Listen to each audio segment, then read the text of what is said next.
There we go. Let me come behind me. sneaking up. Can they see us? Yes. Hi. Very well. Hi. You see that little smudgy picture up there? Yeah, okay. Oh, okay.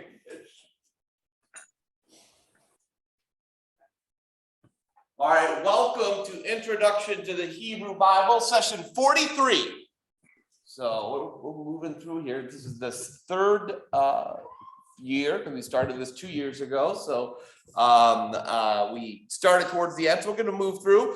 And what we're working through is going to be the first and second book of Chronicles, which I was saying to Mac as we were gathering, is a book a lot of people don't really know a lot about, and it gets kind of ignored, but it's got some good stuff in it, and so I'm hopeful that it'll be interesting for you. As a reminder for the class, if you have trouble hearing anything, please do let me know, particularly those who are participating online. I'll try, if anyone asks questions in the audience, to repeat them on the microphone up here so that people can hear them okay. But we will go ahead and dive in. The Lord be with you. Also with you. Yeah. Let us pray. Blessed Lord, who caused all holy scriptures to be written for our learning, grant us so to hear them, read, mark, learn, and inwardly digest them, that we may embrace and ever hold fast the blessed hope of everlasting life which you have given us in our Savior Jesus Christ, who lives and reigns with you in the Holy Spirit, one God, forever and ever. Amen. So if you're participating in the Sunday morning study, you recognize that prayer is what the title of our Sunday morning book comes from. This is a prayer that was composed for the first English Book of Common Prayer by Thomas Cranmer. It was originally used in Advent, and it reflects the Protestant sensibilities about the importance of Scripture. Because, of course, it was not that long before this prayer was written that you could be killed for trying to make a Bible in English. So this is a new idea that people should read the Bible. I thought it'd be a good way to kick us off at the start of our fall season here. So a little review as we're moving into these texts, what you're going to be using. New Oxford Annotated Study Bible is what I use. I've got mine right here. We've also got, I'm so prepared, How to Read the Bible Book by Book. This is the older version of it. That's the new cover is much prettier, but it's been reissued a lot of times. This is an older version, but it's an excellent resource. It is really good if you just want a thumbnail sketch of text, which is helpful for a book like this. And then, of course, the deeper dive commentary will be tools from the interpretation series, which you all know is a series I like to hang out in most of the time. But before we go into First and Second Chronicles, let's see what you remember. You know, how much knowledge is lost over the summer, right? The attrition that happens during the summer, right, from the school year. So we're really going to test you and see what you remember from the end of last year. We talked a little bit about Ahaz in 2 Kings 16. What was the real shocker that demonstrates just how wicked King Ahaz was? What was the horrific thing that he did? Building the idol to Baal? No, but based on the picture, that's not far off. That's a pretty solid guess. Human sacrifice. Yes, human sacrifice. Amanda and Carolyn was moving there as well. Right, He burned his son as a sacrifice, an explicit violation. Deuteronomy 18, and that links him to the worst king of the northern nation, Israel, Manasseh, who had done the same thing. Like Jeroboam in Israel, generally Ahaz contaminated the worship of Yahweh with the fertility religion of the Canaanites. That's the more scholarly answer. But the symbolism of that contaminated religion is the offering of your child in sacrifice, which is a Canaanite practice. Well, it was supposedly a Canaanite practice. It's really hard to tell polemic from reality, but we'll assume it's true. Then the sins of Israel were that they worshiped empty things and they did not depart from their sins. That's how it's described in 2 Kings 17. How did the punishment for Israel fit the crime? Anyone remember the play on words here? They worship many things and so have become entry as a nation They rejected God's law, so God has rejected them. They did not depart from their sins, so God has caused them to depart from the land. So there's a poetic justice to the punishment God inflicts upon the northern nation. And then, now, of course, when the northern nation is carried off by the Assyrians in the 8th century, it's gone. It evaporates. Why is it that the northern nation is gone, whereas the southern nation, a couple hundred years later, when they're carried off, they, still exist? Anyone remember this? The Assyrian policy, the policy of Assyria, was to mix conquered populations. So what they would do is when they would conquer a population, they would specifically try to stamp out the ethnic and national identity of the people. Figuring, if you can't tell who's an Israelite anymore, because everyone's marrying everyone else, we're all mixed together, that sense of identity will be lost, which we know is a thing that happens, right? Every immigrant group that has come to America has reached a point at which they're no longer just the Germans aren't marrying the Germans or whatever it's going to be. The Poles aren't marrying the Poles, and it gets all mixed up. But initially, there's that sense of national identity that's held on to, even when you're taken away or you have to leave your land. Now, the Babylonians, however, they did not have that same policy. They also didn't have as much time because the Babylonians later get conquered by the Persians, and the Persians, had their own thing. But we're getting ahead of ourselves, sorry.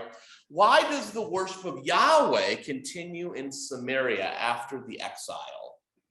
So there's this very odd story that explains why the worship of the Lord continues. No one's going to remember this one. A plague of lions.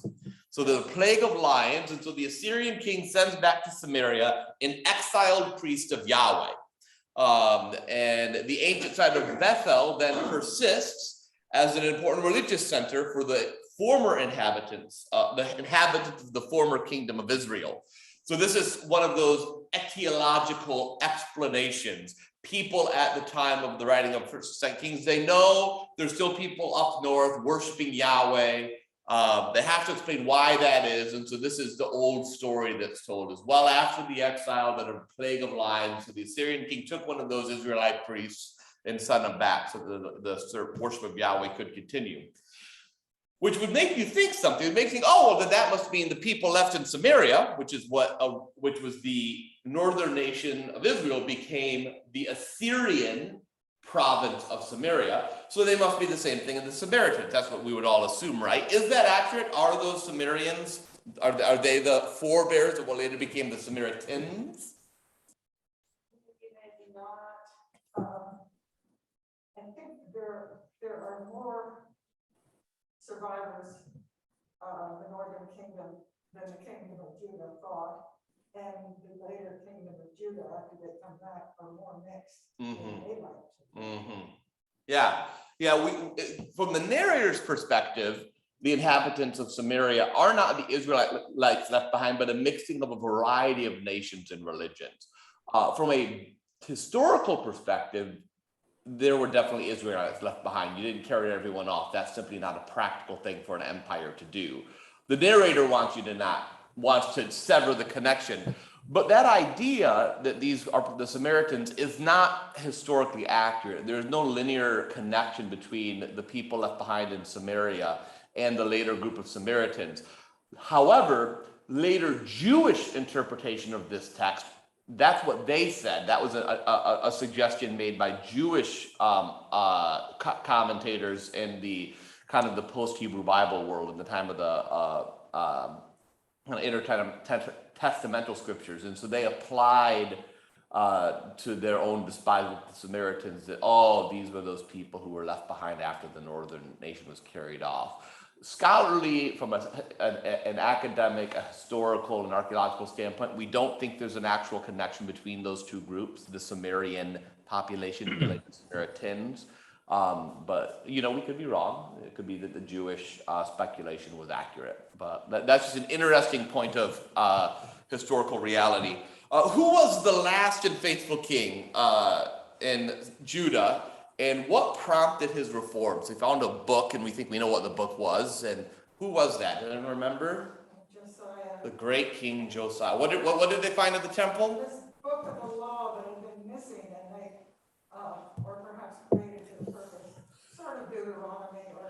Yeah, some form of Deuteronomy probably, because the Reformed does seem to reflect it. But it wasn't enough, right? Because Josiah is killed at Megiddo by Pharaoh Necho, which is even if you're going to be killed by someone, as one of the last faithful kings, the Pharaoh doing it is just from a literary standpoint about as dead You on. just muted yourself, Jared. Oh, did I mute myself? Can you hear me now? You can hear me, Amanda? Good. Can you hear me, Ken and Mary? Can you hear me, Tony? Yeah, I can. I think it might be something with Ken and Mary's speakers. Maybe they muted it. Well, we'll keep going as long as I'm still going out on the feed. The last four kings after Josiah, though, are jarring contrast. They're all judged with the same negative formula. No details of their specific faults, the things they did wrong, but those last four kings after Josiah are all negative. So whatever reforms Josiah did were simply too little and too late. Now, do you remember, as we're reaching the end of 2 Kings, what empire and leader carried King Jehoiachin, one of the last kings, and the treasures of the temple off in exile? Who was, let's try the empire first. That's an easier one. So what empire exiles the nation of Judah? I've already said it once tonight. It's not the Assyrians. In Babylon. Babylon. Babylonians, and the emperor of the Babylonians at this time is one of my favorite names in the whole Hebrew Bible. No, even better, Nebuchadnezzar. Oh, yes. Nebuchadnezzar, or Nebuchadrezzar, depending on how you read it or translate it. So Nebuchadnezzar of Babylon carried off all the treasures of the temple and the royal house, also carried off King Jehoiachin, along with all the men of valor. So men like me were left behind. But the men of valor were the ones who were taken off. And then who was made king in Jehoiachin's place? Anyone remember who that last one was? There's a kind of a hint in the title up there. Zedekiah. Anyone remember what happens to poor Zedekiah? So Zedekiah rebels, so Jehoiachin's uncle is made king. His name changed to Zedekiah. He rebels as well, like to a alliance with Egypt. The Babylonians lay siege yet again. He's captured in the plains of Jericho, the site of Israel's first victory when they conquered the land back in Joshua 6. Now becomes a place of defeat. That's such a powerful idea that the first place the people of God came into when they conquered the land, the plains of Jericho, is the final place of the last defeat. And his sons are murdered by the Babylonians in order to attempt to exterminate the Davidic dynasty. His sons are murdered, and then they cut out his eyes. So the last thing he sees is the death of his sons. And he's carried off to Babylon, as is much of the rest of the nation, according to the text. So it's a real kind of a tragic ending that we get there. Thoughts, comments, questions that will pop through? What I hope you get from this is what I want to remember when we read text. This is going back to the very beginning of this class. It's important to read according to genre. Harold Bloom did amazing work looking at the Bible from the point of literature.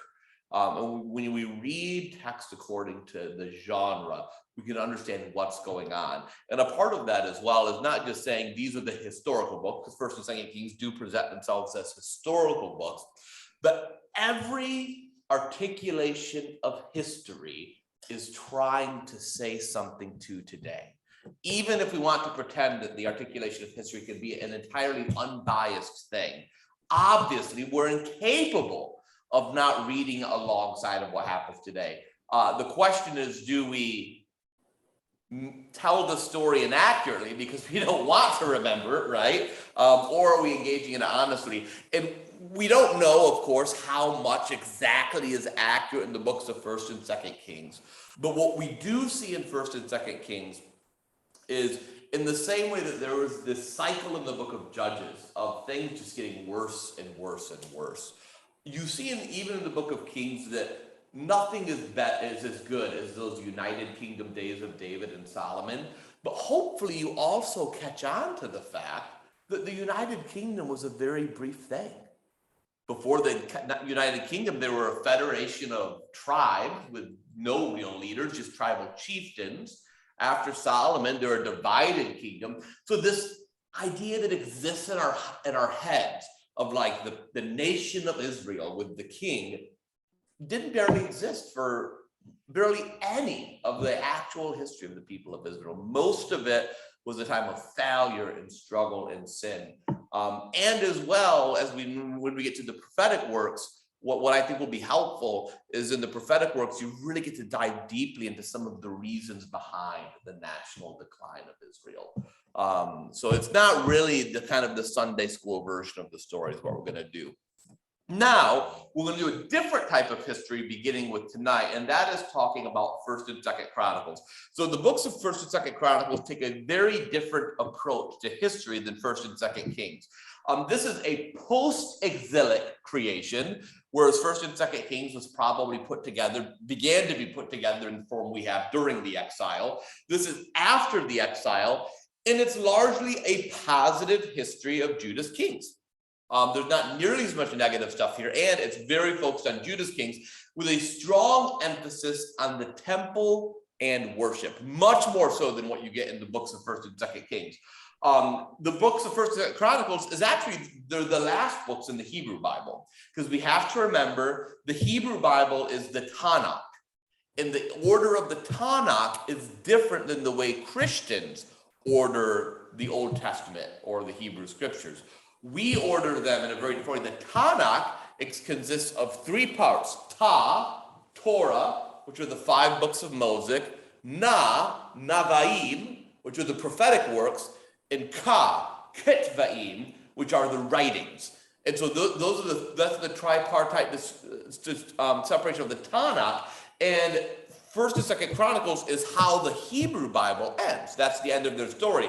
You can tell that the Christians wanted to end a little bit differently, because so we end it with these prophetic figures who are looking forward to the coming of the Messiah. But if you think about it, how fascinating it would be if you took a book and just shifted 2 sections of it, how that tells a very different story. So I wanted to emphasize that that's something that's going on here.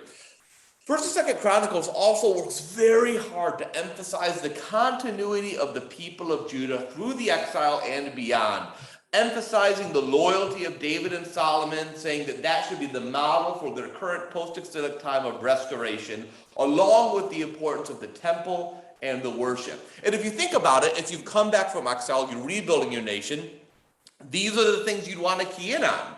That we can indeed have the Davidic monarchy. It was not destroyed with the death of Zedekiah and his 2 remaining sons. That it still happens, that we can rebuild this. And the same thing, that the temple and the worship can be rebuilt into the glory that it once was. So those are the rallying cries, which this is not the first people to think that. This was the great cry of the high church Anglicans in the 17th century. No bishop, no king, no king, no bishop. The episcopacy and the monarchy were seen as inseparably linked together. And it's not until the 19th century Oxford movement that you get Anglo-Catholics criticizing the crown. Early on, the Anglo-Catholics were very tied to the monarchy. And it was the low church or broad church people that kind of were more willing to have separation there.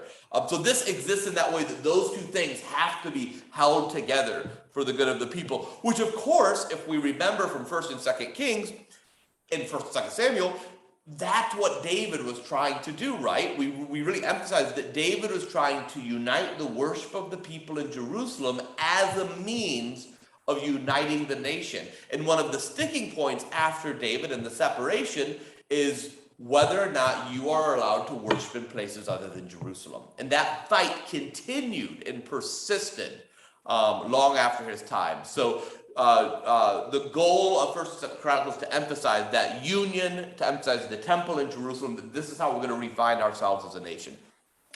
The book is going to be told in 3 parts. We're going to cover the first part tonight, and then the next 2 weeks we'll cover the next 2 parts. First Chronicles 1 through 9 is 9 chapters of a genealogy. Who in the world wants to read 9? Like, if any of you tried to read it, you were probably like, you're kidding me, Jared. How in the world am I going to read 9 chapters of genealogy? So if any of you actually got through any of it, you get like 5 stars for the night. But if you pay attention to the genealogy, it's fascinating that it begins right with Adam. Starts right at the beginning, and then it concentrates in the final parts of it on Judah and the Levites, because the interest of the author of First and Second Chronicles is on Judah, and the descendants of Judah, and the Levitical priesthood. Remember, we want that monarchy, we want that temple. Yeah, I was trying to, okay, I can name all the kings of England from when they conquered. Can I name all the archbishops? Well, not Lanfranc, somebody, Right? somebody, Stephen Langton, but there it is, not only the high priest, but the doorkeepers. Everyone is listed. Yeah, she was. For those online, Kara was saying that she can kind of name most of the English monarchs after William the Conqueror, maybe a handful of the archbishops. But this list here is not just the high priest, but who was the doorkeeper. There's actually this has nothing to do with the class, but it raises a funny. Someone posted a picture of one of the prayer books. Can't remember what cathedral it was in England, but it had where people had scratched out with pen in the prayers of the people, "Our Lord King," and switched it to "Our Lady Queen," going back to Victoria, who was printed in that edition of the prayer book, and they had crossed it out for everyone after Victoria. They never printed a new book. They just kind of marked it out with pen and kept that old book in the. So it's kind of a fun thing about how that kind of stuff changes, and how long ago was Victoria, and how many people are on that list, right? Which is a reality. But yeah, so not to get too distracted, there's the second part is chapter 10 of First Chronicles through chapter 9 of Second Chronicles. This is the story of the united monarchy under David and then Solomon. And it concentrates once more only on the positive aspects of their lives and the temple itself. In fact, more than half of the story of David is just preparation for the temple. 2/3 of the story of Solomon is the construction and dedication of the temple. And if you think of the story of David and Solomon as it's related in the books of Kingdoms, there's a lot more to their stories and not a lot more that's not very good. So once again, this narrator is trying to do something very different than the author of 1st and 2nd Samuel and 1st and 2nd Kings. Then the last and third part is 2nd Chronicles 10 through the end, 36. And it's the story of Judah only in the period of the divided monarchy under a pattern of battle and prosperity, which is tied to obedience to Yahweh. We succeed in battle and we're prosperous when they obey. When they don't obey, they fail in battle and they're not prosperous. Israel is only mentioned in this third section because they failed to worship at the proper place, Jerusalem. It's like there's nothing else to tell about the story of the northern nation other than the fact that they didn't buy into Jerusalem being the place of worship. So a very different story and a very different structure to that story. And you can see the authorial intent pretty clearly telegraphed to you. So let's talk a little bit as well about the context of the author of this text.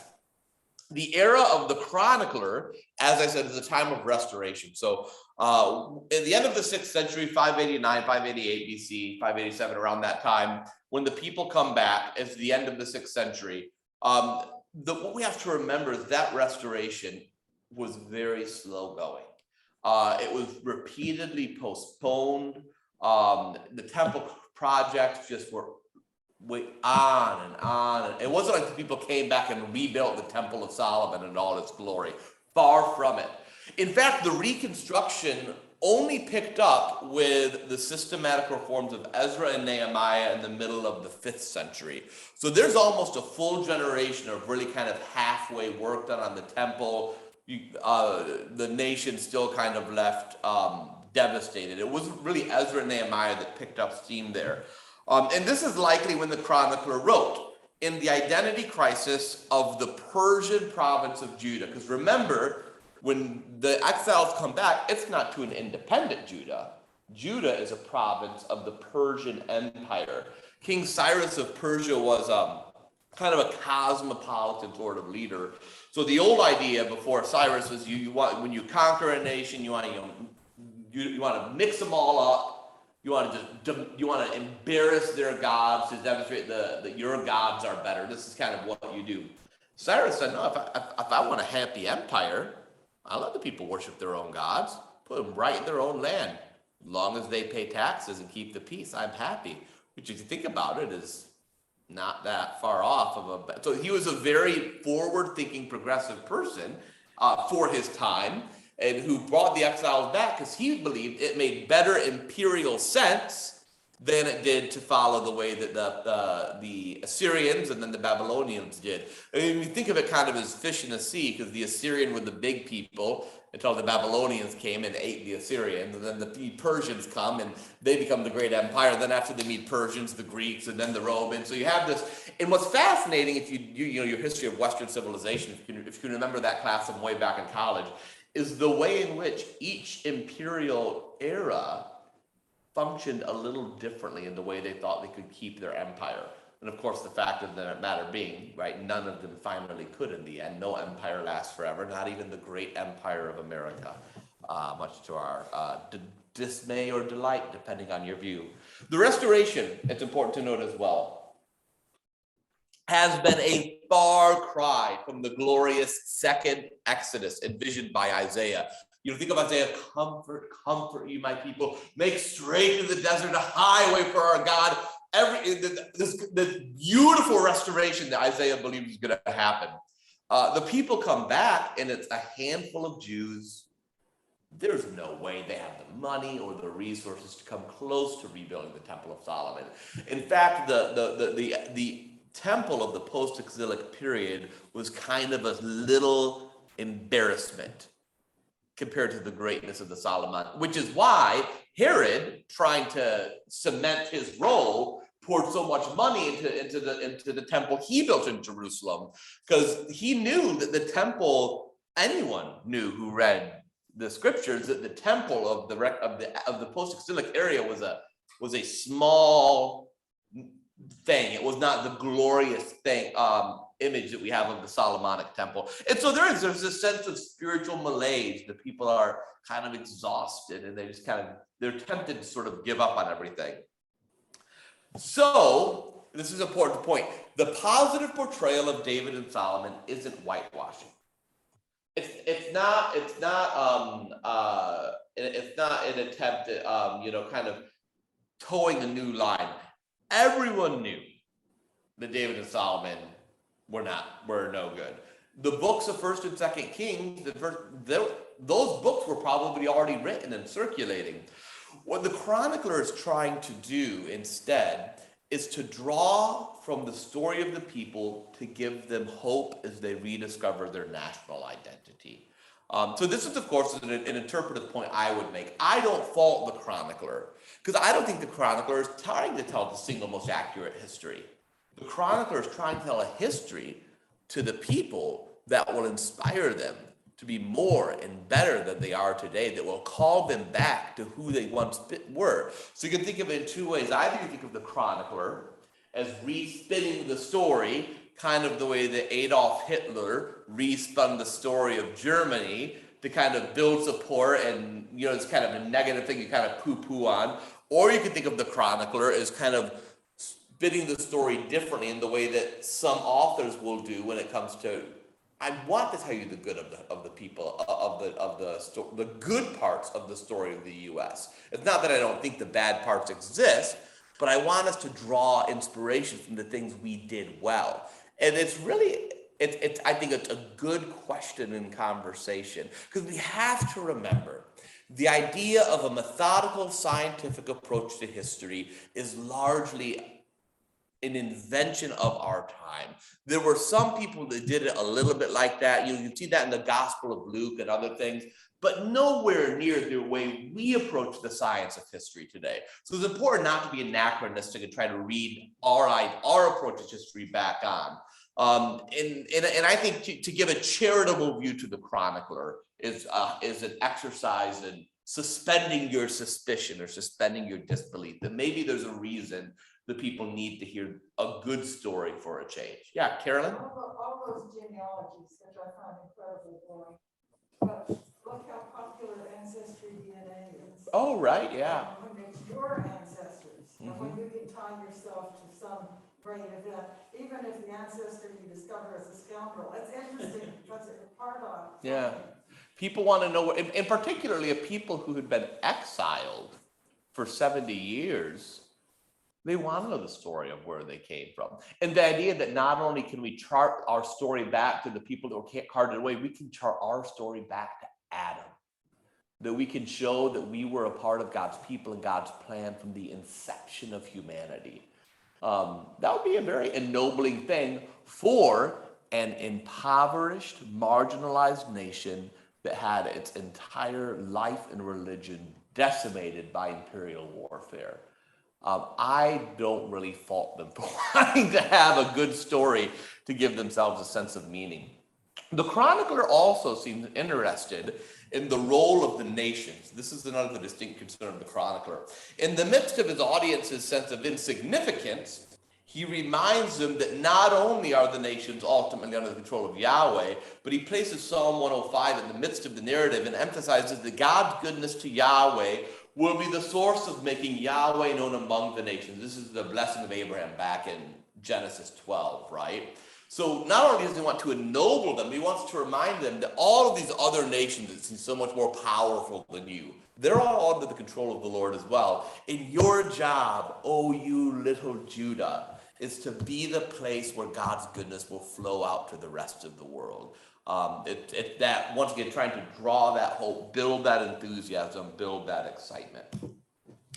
So, questions about context before we dive into the actual text itself. I promise you I'm not going to sit here and read the whole genealogy to you, but does this make sense? Are we seeing kind of how this book is shaded differently? And you can look at that shading negatively, you can look at it positively, you can suspend the need to judge it and just take it as it is, but there's a point, something going on here.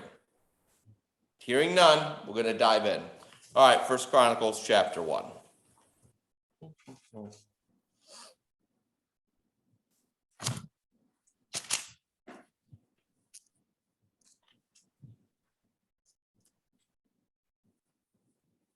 I also love that they don't waste time with things like prepositions or who begat who, right? It's just Adam, Seth, Enosh, Kenan, Mahalalel, Jared, woo! Made it in. Enoch, Methuselah, Lamech, Noah, Shem, Ham, Japheth. These are the descendants of Japheth. And then these are the descendants of Ham. And then Egypt and Canaan, all of these sort of things. So what we're seeing here, there's 10 names that represent 10 generations from Adam to Noah. And then each of Noah's 3 sons can be associated with a large geographic people. Shem are the people to the east of ancient Israel. Ham are the people to the south and southwest of ancient Israel. Japheth are the people to the north and west of ancient Israel. Though most modern scholars believe Canaan was ethnically and linguistically Semitic, thus descended from Shem, in the Bible, Canaan is descended from Ham, if you call it that, which would perhaps reflect Canaan's long relationship to Egypt. So there's a little, and always when you're trying to get, what ancient legendary figure do people descend from, it's going to get squirrely. But I want to acknowledge there's a little bit of a difference there. Then there's 10 generations from Shem to Abraham. Once more, so no one thinks there were literally 10 generations. No one would have read this and thought that.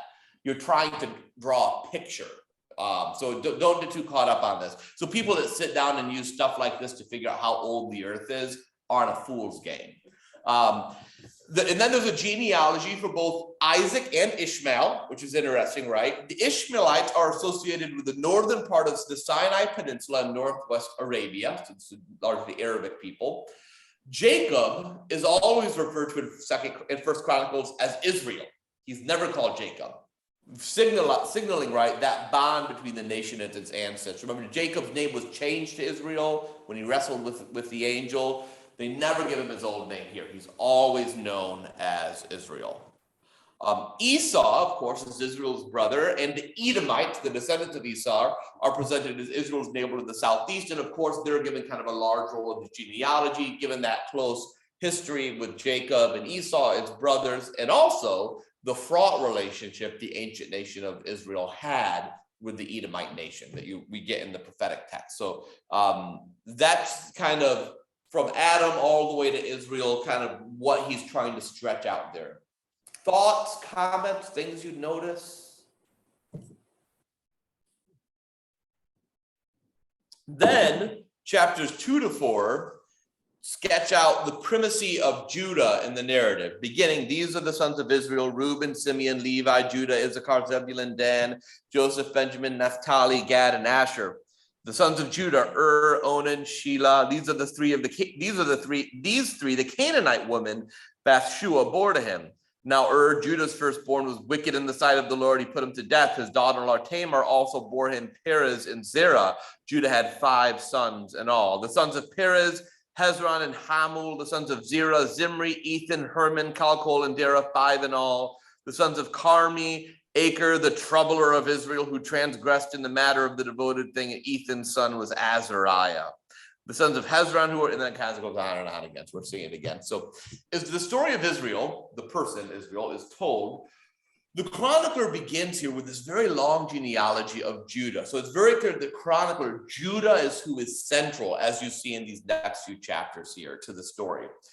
It's important to note that some of the names of David's sons, when you get here in these chapters, and their order, their birth order, is different than as it's listed in 2 Samuel. Consistent with David's rule over all Israel in 1 Chronicles 11 to 29, when we get there, the writer really omits any distinction between Israel and Judah. Remember, he's not really interested in this divided nation part of the story. He really wants to focus on David and Judah.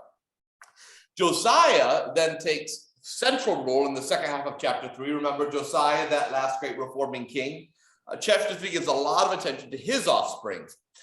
This list of Davidic descendants, though, that you get in chapters 2 through 4, this is unique to the chronicler. It doesn't exist anywhere else. And this very much is likely to reflect the aspirations for a renewed post-exilic Davidic dynasty. Remember, Babylon believed by killing Zedekiah and his sons, they had ended the Davidic dynasty. The chronicler is arguing that the dynasty has not ended, that we can still chart the Davidic line and that it still persists even to our own time, that there is that hope for a renewed post-exilic Davidic monarchy. And then in chapter 6, Levi winds up being the person who takes state. The Levites are second importance only to the Judeans, so their genealogy is also long, it's detailed.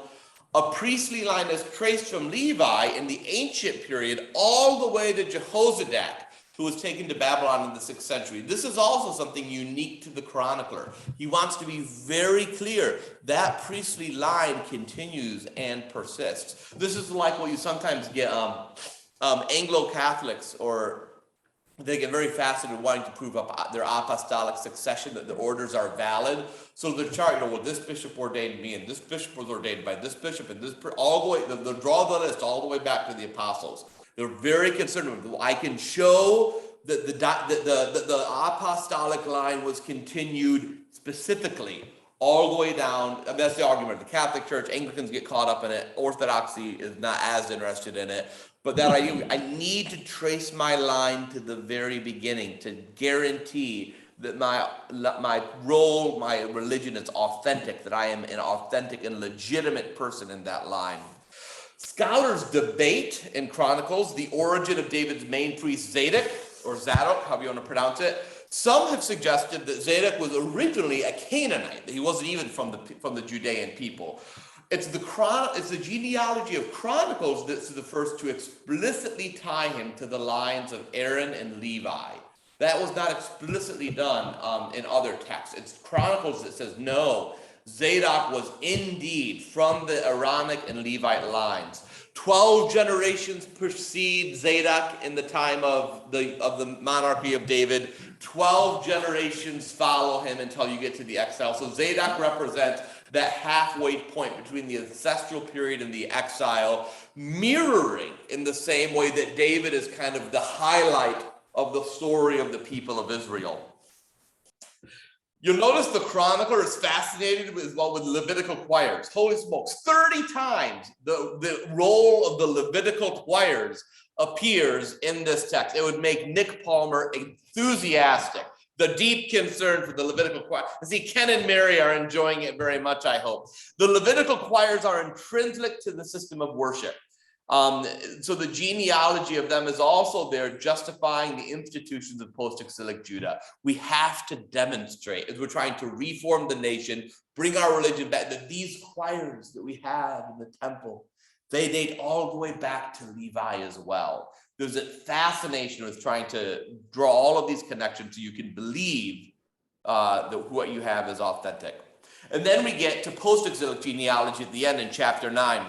And I will read some of chapter 9. I just couldn't bring myself to do some of the Levite stuff. So chapter 9. So all Israel was enrolled by genealogies, and these are written in the book of the kings of Israel. And Judah was taken into exile in Babylon because of their unfaithfulness. Now the first to live again in their possessions in their towns were Israelites, priests, Levites, and temple servants. And some among the people of Judah, Benjamin, Ephraim, and Manasseh lived in Jerusalem. Uthai, son of Amihud, son of Omri, son of Imri, son of Bani, from the sons of Perez, son of Judah, and of the Shilonites, Asaiah, the firstborn, and his sons of the sons of Zerah, Jehuel, and their kin, 690. So we're trying to draw here this idea that there's a connection between the old Israel, chapters 2 through 8, and the Jerusalem community of his own time. So when he's doing this, he's identifying families the post-exilic community knew that live in Jerusalem. He said, yeah, and Phila is descended from these sorts of people here, Mac from these people. So you can see we are indeed the current existence of the people. We all know that these genealogies are true and accurate. The detail of the people of Ephraim and Manasseh who live in Jerusalem is not found in Nehemiah, which is another post-exilic work. That probably reflects the Chronicles' interest in the idea that all Israel is being restored, not just the tribe of Judah. The fact that these other tribes that would have kind of been lost in Israel, perhaps, and the loss of the northern kingdom, that they're a part of those descendants. The chronicler is suggesting that all of Israel was not lost in the Assyrian exile, that some of it remains even to this day, and that Judah is not just the continuation of the tribe of Judah, but is a continuation of the actual people of Israel. That's an argument he's trying to make. In Luke, when there's they take the baby Jesus to the temple, there's the prophetess Anna, who's in the tribe of, I forget what it is, but it's another tribe. Yeah, it's another tribe that's not the tribe of Judah. Yeah, absolutely. So that idea that these are not just the tribe of Judah that persists is one that continued after the time of the chronicler. Nehemiah didn't have that same interest, so Nehemiah doesn't talk about it, but after the time of the exile and the post-exile, even in the time of Judah, people are talking about, oh, well, I'm actually the tribe of Asher. I'm from, I think it was Asher. But all of these other tribes do still exist, the people of Israel. Contrary, the people of Israel did not wind up in North America. Of course, would be the Mormon explanation for what happened to them. Yeah, clearly, they're all in Britain. There's also this list of the Levitical gatekeepers and singers, kind of what Carolyn was getting at, as well as the description of their duties. This is also not parallel in Nehemiah. Once again, the chronicler is interested in continuity, insisting that the arrangements of David were followed by the Jewish exiles. We're not building something new here. We are rebuilding the way this was done in the time of David is what we're doing now. That's the strong argument the chronicler is trying to make. So even stuff like the gatekeepers and the singers are going to be very heavily focused on in a way that they're not in other post-exilic texts. There we go. That's the genealogy. Questions, conversation, thoughts? Yeah, Matt. The thing that strikes me in it is what I think of as an order of contingency. If you can trace everything and have an unbroken line, what you've managed to abolish is contingency, Hmm. which Hegel said was the purpose of philosophy, Hmm. to overcome contingency. Hmm. And what strikes me as very interesting in that is these are histories. Yeah. And my own crazy way of thinking is that history is all about the unexpected, Hmm. all about breakage, all about rupture. Yeah. Yeah. So I can see why this kind of book was necessary when you're trying to reaffirm these things, because you reaffirm them by saying it was never broken. Yeah, right. Yeah. Well, so if you missed what Max said, he said the first thing was that there's the you erase contingency when you give everything an unbroken line. But the second thing I think is really a really particularly stellar point is when you're trying to rebuild something, you say, well, it was never broken to begin with, right? And I think that well, he also said that, history, what makes history interesting is the way in which things don't work, and that things go bad. And I think that you can see some of that as well. And I think that makes sense, if you think about it, if 1st and 2nd Kings, 1st, 2nd Samuel, were written in the time of the exile, the people want to know what went wrong, what got us here. And so they begin explaining how it was that we wound up in this spot, this time of exile, where that came from, and charting it when they told the story of the history. And so then for the chronicler to come a generation or two later and be like, well, but it's not all that. There's another story to be told, and to give that other side of the story that's focused more on hopeful rebuilding. You can see how they both were intended for a specific time. And this is one of the number one rules of biblical interpretation. Read the book, absolutely, but be attentive to who it was written for and why.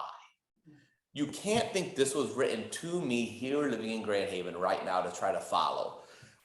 Who was it written to and why? There are times when, if I'm going to tell the story of the parish of St. John's, that I'm going to tell some of the warts. We need to know that. We need to know that hard part of our story. And then there are times when it might be a season for remembering some of the good parts of our story, to call us back to who we are. And I think if you think of it in that way, it also makes a little bit of sense why, depending on the time, there are different stories you might need to tell. And I think that's true for anything, a nation, a people. Other thoughts, comments, questions? Please say a little more. We've got 10 more minutes. It's yours. One other. I think this is why white supremacist evangelicals are so opposed to all the things that they put under the umbrella of critical race theory. Yeah. Because they're saying if enough of the 1619 Project and other things become well known and taught, their concept of history is going to be shattered. Yeah. Well, yeah, there was someone who was doing an interview at a political rally. Hey, Jared, just a second. Could you briefly summarize what you just said? I couldn't hear. Thanks, Tony. No, the microphone's right here, so it's not your fault. So Mac was saying that there's a reason why white nationalist evangelical Christianity is not wanting to tell the whole story of history. Mm-hmm. Right. And they start calling everything CRT or right. The slaves were so happy. Right. Yeah. Well, I actually saw this on an interview at a political rally where a reporter was interviewing someone, because I can't remember who the person was that said this, but had argued that Washington and Jefferson were opposed to the institution of slavery. And the person said, the interviewer said, well, but they both owned slaves. And the person said, oh yeah, no, they did own slaves. They didn't think it was right. I think, well, do you think, why are you, but there's just the ability to live with this, it's like what's the word for it? How do you hold two ideas that are contradictory? A cognitive dissonance. To live with that state of cognitive dissonance. And I know for me, kind of similar to you, Mac. Well, for me, what I found meaningful when I started studying history more at a kind of a college level and things like that was some of the ugly stuff. Same thing for church history. I found that to be actually meaningful to learn some of the parts that are not as pretty to look at as with a more hagiographic view. But if what you're terrified of is your current institution being called into question, then the first place you begin is doing anything you can to tell a different history of who you are, what you did, and where you come from. And it's so true. I remember when we did the Sacred Ground groups at St. John's a few years ago before COVID, one of the fascinating sections of that to me was something I had heard a little of, but had never heard explained so clearly, was the way in which following World War II, African Americans were denied the same access as white veterans to things like home ownership. That just. Do you remember that? That really is the big thing that got me. We were all sitting there like, wait, what? Yeah. I mean, and it disenfranchised a whole slew, a whole component of our country by a very clearly racist discriminatory policy that we don't talk about as being real. Yeah. And so, of course, you can attribute it to moral failing, whatever kind of racist ideas you want to come into when you talk about the struggles of Black America today. But if you refuse to acknowledge that part of the history, it's a challenge. I think, maybe another way of we're trying to understand how do we understand the shading of Chronicles versus the books of Kingdoms. There are ways, probably, I would imagine, that people that are Black studies professors or authors would want to tell the story of African American people in America. And there are times that might be a story that would be a little riddled, but there are other times that they need to tell a marginalized community the greats of their story. And so once again, if you see the Chronicler is trying to revive the hope of a marginalized, disenfranchised people that you have meaning. I mean, this is similar to the work that was done by the Rastafarian movement and others, arguing that the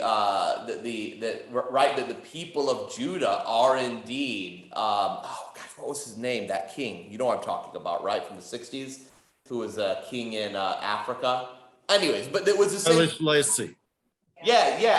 Thank you. But it's like because you're trying to give people a sense of meaning and of hope, and this is one way that for all of humanity we've tried to do it.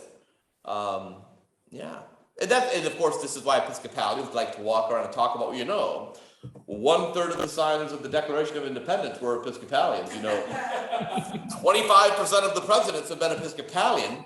We tell ourselves those stories because that's not the case anymore. If you go to early America, the Episcopal Church was the church of power. By far, absolutely. Mm-hmm. But that's not the Episcopal Church in the 21st century. And so it makes us good to, see, our Archbishop of Canterbury presiding at the funeral of the Queen of England and feel like we have a sense of importance in the world again. But we should acknowledge that's because our church is not nearly as important as it used to be, right? We still have the money. Well, I like a little more of it, but Would you say important or powerful? Carolyn said we still have the money though, which was, an important, well, and as well, but even there, that's something I love, and we'll wrap up because we're near the end. The Episcopal Diocese of Maryland, one of the things that they're doing right now is they have, massive endowments and money. They are doing reparations. They're using that money to do reparations to the Black community in Maryland. And what was fascinating, Bishop Sutton of Maryland, in case you don't know this, former Reformed church pastor, African-American man, former Reformed church pastor who first worked in Muskegon. Then went to Princeton, became an Episcopalian priest, and now he's the Bishop of Maryland, Bishop Sutton. But Bishop Sutton said, when he was traveling around Maryland, talking about this reparations project, because Maryland is not all Baltimore. If there are some rural parts of Maryland as well. And he said, what was amazing to me? Even in these rural congregations where I know exactly that they didn't vote probably the way a lot of people, in the city of Baltimore vote, there was not a single voice raised against the idea that this is the right thing to do, Is that right? to use our diocesan money to make right the wrong we were complicit in. What a beautiful, beautiful thing. So I hope that as we go through the rest of 1st and 2nd Chronicles, you'll find some goodness and some meaning in it. And we'll grateful for those joining us online, and we hope to see you all. Now I gotta get this right. Next week we don't have class because I've got vestry. Remember, I always have to skip for vestry. So I'll send an email out. I'll send an email out saying no class next week, but remind you all that we'll be back on 2 weeks after that. And I did look at the calendar, and we got really kind of screwed up towards the end of last year. We had to keep canceling class, and it's going to be a pretty solid class for the majority of the fall into Advent. So we'll be able to really hopefully dig through some of this stuff. All right, thanks everyone. Have a good night. Night.